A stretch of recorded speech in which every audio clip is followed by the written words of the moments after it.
Buenos dias from Greenway Parks. This is the Rorschach Argentina update from the 9th of April 2026. A quick summary of what's going down in Argentina. Public transport buses in Buenos Aires City and the surrounding suburbs are running at a massive reduction, with some lines cutting back 40% of their fleet. While the government promised to transfer missing subsidy funds on Wednesday the 8th, industry leaders warn it could take up to 48 hours for services to return to normal. The system is buckling under the soaring cost of fuel, which jumped over 20% in March alone. Operators say they are struggling to keep the 17,000 vehicles in the metropolitan area moving as diesel prices climb. In other news, Trump's war on Iran is hitting Argentina in two very different ways. On the one hand, the global oil shock is fueling an inflation that is making those bus tickets and grocery bills harder to pay. Since the war began in late February, the fuel prices have surged, making it difficult for the government to bring annual inflation below 30% this year. On the other hand, the conflict has turned the Vaca Muerta shale fields into a gold mine for the national treasury. Because global energy prices are so high, Argentina is actually profiting from the chaos as a net energy exporter. Experts expect an energy trade surplus of over $14 billion this year, which helps subsidize the economy even as everyday citizens feel the pinch at the pump. Now, an update on a story from last week regarding the legal troubles of Manuel Adorni, the cabinet chief. He is facing even deeper scrutiny after investigators found a previously undisclosed private mortgage. In November 2024, while serving as the presidential spokesperson, Adorni reportedly took out a $100,000 loan from two private individuals to buy an apartment in Buenos Aires City. This looks suspiciously similar to the other deal we mentioned last week, where he allegedly borrowed nearly 90% of a property's value from two retirees. A federal prosecutor has now cited the four women involved to explain where they got the money to lend to a high-ranking official. While Adorni still has the full backing of President Milei, the judiciary is digging into whether those private loans are actually a way to hide unjustified wealth. Speaking of legislative battles, a heated battle is brewing over the ice in the Andes. On Wednesday the 8th, deputies began debating a reform to the Glaciers Protection Law that could open up frozen mountain areas to mining.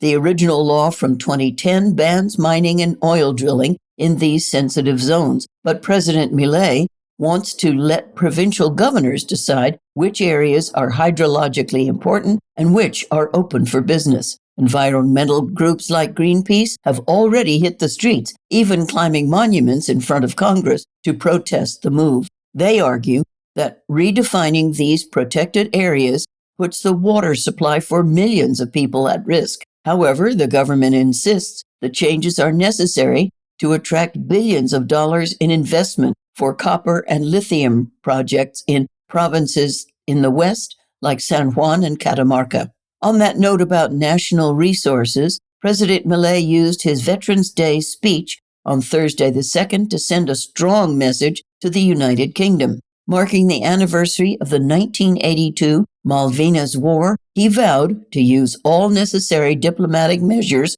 to block new British oil exploration in the North Malvinas Basin. Milei also announced a plan to rebuild the armed forces after years of underfunding. He pledged to set aside 10% of the money gained from privatizing state companies to buy new weapons and equipment. The tension over these high-stakes resources reflects a deeper divide in the country. Writing in the Buenos Aires Herald, journalist Adrian Genesir reflects on the phenomenon of the two Argentinas. He notes that while the government's macro data shows record growth in mining and energy, those same numbers often leave out the everyday economy of ordinary work and small businesses. Even as the GDP climbs, unemployment remains a hurdle because the sectors currently booming are capital-intensive and don't hire on a large scale. The piece suggests that the recovery is only real for those directly benefiting from it,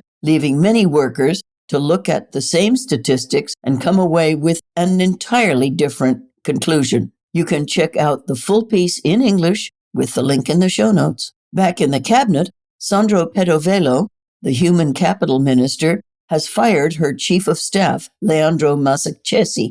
The move came just hours after a list leaked online showed that several high-ranking officials had taken out multi-million peso mortgages from the state-owned Banco Nación. Masacchesi had secured a loan for over 400 million pesos, or about $300,000. While the loan itself is legal, Pedovelo reportedly found it incompatible with the austerity message her ministry promotes. Other top officials, including members of the Central Bank Board, remain on the list with even larger loans, though Luis Caputo, the economy minister, says there is nothing immoral about them. Since we mentioned the economy minister, he announced that the government is bringing back public works, but with a private twist. After halting almost all construction in December, the state will now put 9,000 kilometers of national highways out to tender in June. Caputo argues this will transform the country's infrastructure over the next 2 years and lower the cost of doing business in Argentina. The World Bank seems to agree with some of that optimism. In a new report released this week, they forecast that Argentina's economy will grow by over 3.5% this year and next. If this holds true, it would be the first time since 2008 that the country has seen 3 consecutive years of growth. The report praised the government's fiscal consolidation and its pro-growth agenda. However, it also warned about significant risks, especially since the central bank still has negative reserves and limited access to international debt markets. Moving to a lighter topic, Netflix just announced a lineup of local productions for 2026 and 2027, including a new film starring Ricardo Darín and Diego Peretti about a psychoanalyst who loses his faith in the profession. They are also working on several true crime and pop culture documentaries, and even an animated film about the childhood of national team goalkeeper Dibu Martinez. Also on the cultural calendar, the Buenos Aires International Independent Film Festival, or Bafisi, is returning from the 15th to the 26th of April. This year's lineup is record-breaking with over 300 titles, including almost 150 Argentine films. The opening film will be a modern-day adaptation of Jane Austen's Pride and Prejudice, set in Mar del Plata on Argentina's Atlantic coast. Tickets are now on sale through the festival website and at the Teatro San Martin. General admission is 5,000 pesos, less than $4, but if you are a student or a senior, you can get a discount. You can find all the information in the link in the show notes. In the world of sports, a video of Ignacio Lago, a footballer playing for Colón de Santa Fe, has gone viral. The clip is from an interview last year where Lago received a surprise video greeting from his boyfriend. While many media outlets reported this as the first coming out story in the history of Argentine football, Lago has actually been open about his relationship on social media for a long time. However, he does remain the only male professional footballer in the top Argentine divisions to speak openly about being gay. To end on a fast note, Argentina is officially pursuing a return to the Formula One calendar. A delegation is heading to the Miami Grand Prix next month to meet with Liberty Media and present a concrete plan for a racetrack in Buenos Aires. And that's it for this week. Thank you for joining us. Anything to tell us? info@rorschach.com. Nos vemos la próxima semana.